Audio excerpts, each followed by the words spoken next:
Day 2. Dito pa rin kami sa Kawala Retreat Center. Pakalamig. Napakasarap. Hindi ako nag-hot flashes. Tap dito. Ito yung mga picture. Yan yung glamping house namin. Ayun.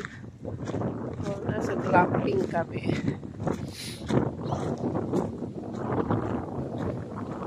Wow! Sobrang sarap.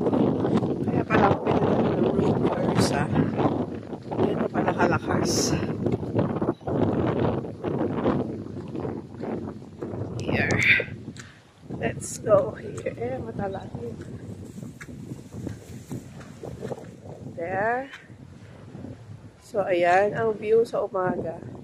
Ito yung mga yate. Mga yate, diba? Oh, ha? Wow.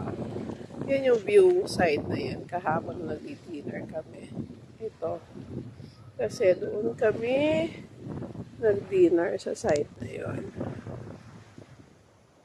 Yan, di ba so ganda? Dito niya talaga ako dinala. Kasi alam niya na lagi akong puyat at pagod sa trabaho. So, para mapahinga ako. Kagabi maayos naman yung tulog ko.